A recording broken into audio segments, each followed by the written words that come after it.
الرحمن الرحیم۔ السلام علیکم ورحمۃ اللہ وبرکاتہ۔ معزز سامعین، آج ہم قصص القرآن علامہ ابن کثیر رحمۃ اللہ علیہ کی کتاب کا 7واں سبق پڑھیں گے انشاءاللہ تعالی۔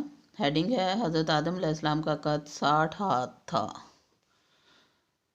حافظ ابن عساکر رحمۃ اللہ علیہ نے بسند ابی بن کعب کے یہ روایت نقل کی ہے کہ جناب رسول اللہ صلی اللہ علیہ وسلم نے فرمایا، تمہارا باپ آدم کھجور کے لمبے درخت کی طرح 60 ہاتھ لمبا، بہت زیادہ بالوں والا، اپنے ستر کو چھپانے والا تھا، اور جب جنت میں غلطی کا مرتکب ہوا تو اس کی شرمگاہ ظاہر ہو گئی، تو وہ جنت سے نکلے ایک درخت آپ کے سامنے آیا اور آپ کی پیشانی کے بال پکڑ لیے، اور اللہ تعالیٰ نے آدم کو پکارا کہ اے آدم، مجھ سے بھاگ رہے ہو؟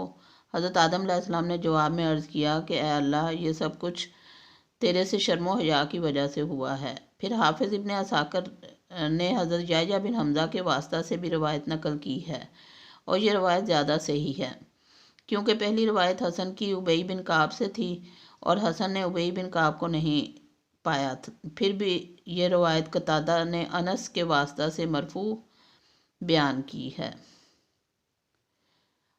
آدم علیہ السلام علیہ السلام اللہ تعالیٰ سے مغفرت طلب کرنے لگے، اور اللہ تعالیٰ کا فرمان ہے وَنَادَاهُمَا رَبُّهُمَا أَلَمْ أَنْهَاكُمَا الْخَاسِرِينَ، سورۃ الاعراف آیت نمبر 22-23۔ تب ان کے پروردگار نے ان کو پکارا کہ کیا میں نے تم کو اس درخت کے پاس جانے سے منع نہیں کیا تھا، اور بتا نہیں دیا تھا کہ شیطان تمہارا کھلم کھلا دشمن ہے؟ دونوں عرض کرنے لگے کہ اے پروردگار، ہم نے اپنی جانوں پر ظلم کیا ہے، اور اگر تو ہمیں نہیں بخشے گا، ہم پر رحم نہیں کرے گا تو ہم تباہ ہو جائیں گے۔ اپنی غلطی کا اعتراف، اس سے ندامت اور رجوع، اور اللہ کے سامنے عاجزی اور بے بسی کا اظہار، اور اپنی محتاجی کا بیان ہے۔ اسی راز و نیاز اور عجز و مسکنت کے انداز سے بنی آدم میں سے جو اللہ کے سامنے آئے گا، وہ دنیا اور آخرت میں کامیاب اور کامران ہوگا۔ اللہ تعالیٰ نے فرمایا قَالَ اهْبِطُوا بَعْضُكُمْ لِبَعْضٍ عُدُوٌّ وَلَكُمْ فِي الْأَرْضِ مُسْتَقَرٌّ وَمَتَاعٌ إِلَىٰ حِینٍ، الاعراف 24۔ اللہ نے فرمایا کہ تم سب بہشت سے اتر جاؤ، اب سے تم ایک دوسرے کے دشمن ہو، اور تمہارے لیے ایک وقت خاص تک زمین پر ٹھکانہ اور زندگی کا سامان کر دیا گیا ہے۔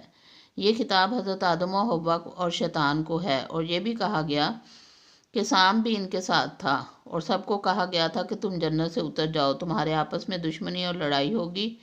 اور اس بات میں سام کے شامل ہونے کی دلیل یہ حدیث پیش کی گئی ہے کہ نبی صلی اللہ علیہ وسلم نے سام کے قتل کرنے کا حکم دیا، اور فرمایا جب سے ہم نے ان سے لڑائی کی ہے، اس وقت سے اب تک ہم نے ان سے مصالحت نہیں کی ہے۔ اور اللہ تعالیٰ کا فرمان ہے قَالَ اهْبِطَا مِنْهَا جَمِيعًا بَعْضُكُمْ لِبَعْضٍ عُدُوٌّ، طٰہٰ آیت نمبر 130۔ فرمایا کہ تم دونوں یہاں سے نیچے اتر جاؤ، تم میں سے بعض کے دشمن ہوں گے۔ حکم حضرت آدم علیہ السلام اور ابلیس کو ہے۔ حضرت حوا حضرت آدم علیہ السلام کے تابع تھی، اور سانپ ابلیس کے ساتھ تھا۔ اور بعض نے کہا کہ تثنیہ کے انداز سے یہ سب کو حکم ہے، جیسے اللہ تعالیٰ کا فرمان ہے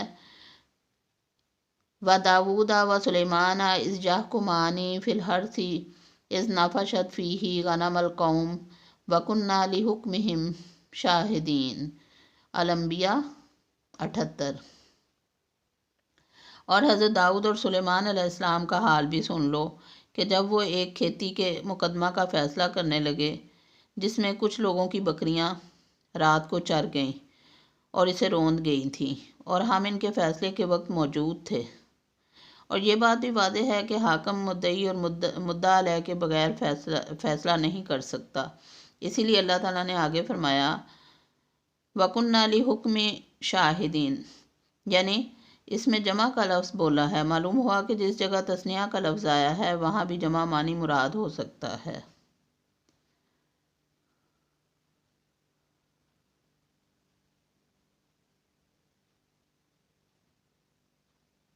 حبوط کا دوبارہ ذکر، باقی رہا حبوط یعنی اترنا۔ اس کا دوبارہ تذکرہ تو اس پارہ میں بعض مفسرین کی رائے ہے کہ پہلے احباط سے مراد جنت سے آسمان دنیا کی طرف اترنا ہے اور دوسرے آسمان دنیا سے زمین کی طرف اترنا ہے، لیکن یہ رائے کمزور اور ضعیف ہے، کیونکہ اللہ تعالیٰ نے پہلے حکم ہی کے ضمن میں فرمایا تھا کہ وَلَكُمْ فِي الْأَرْضِ مُسْتَقَرٌ۔ اس سے معلوم ہوا کہ پہلا احباط ہی دنیا زمین کی طرف تھا۔ واللہ عالم۔ صحیح یہ ہے کہ دونوں سے مراد ایک ہی ہے اور صرف لفظی تکرار ہے، اور ہر ایک کے ساتھ ایک الگ حکم ذکر کیا گیا ہے۔ پہلے احباط کے ساتھ ذکر کیا گیا ہے کہ ان کی آپس میں دشمنی ہوگی، اور دوسرے کے ساتھ بیان کیا گیا ہے کہ جو میری طرف سے ہدایت آنے پر اس کی پیروی کرے گا وہ سعادت مند ہوگا، اور اس کی مخالفت کرنے والا بدبخت اور محروم ہوگا۔ قرآن مجید میں اس اسلوب کلام کی کئی مثالیں ہیں۔ نیکسٹ ہیڈنگ ہے میرے پڑوس سے آدم کو نکال دو۔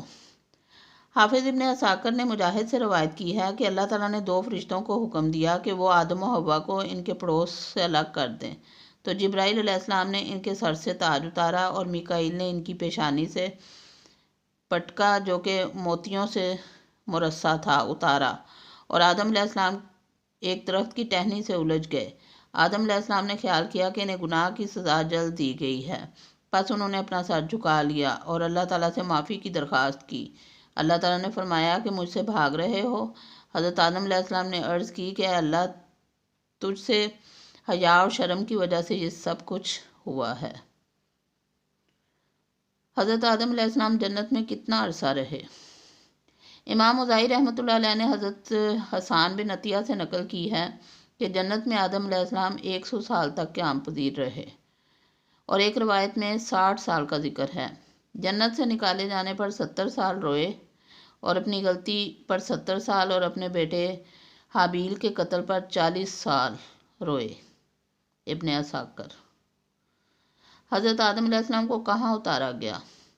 حضرت ابن عباس رضی اللہ تعالیٰ عنہ سے مروی ہے کہ حضرت آدم علیہ السلام مکہ اور طائف کے درمیان ایک داہنہ نامی زمین کی طرف اتارے گئے، اور حضرت حسن رحمۃ اللہ علیہ سے روایت ہے کہ حضرت آدم علیہ السلام ہندوستان میں اتارے گئے، حضرت حوا جدہ میں، اور ابلیس اور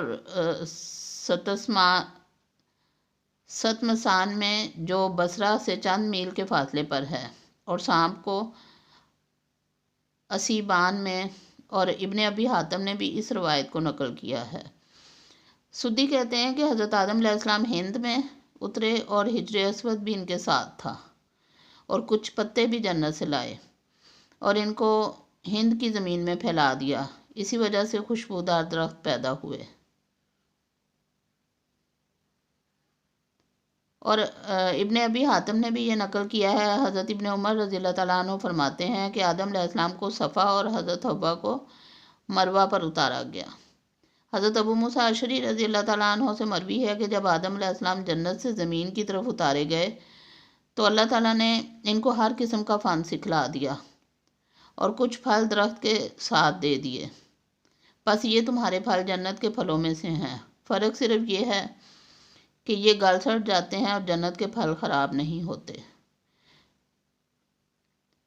اور حضرت ابن عباس رضی اللہ تعالیٰ عنہ سے ایک روایت یہ بھی ہے کہ آدم علیہ السلام جنت میں صرف نماز عصر سے غروب آفتاب کے درمیانی عرصے جتنا ٹھہرے ہیں۔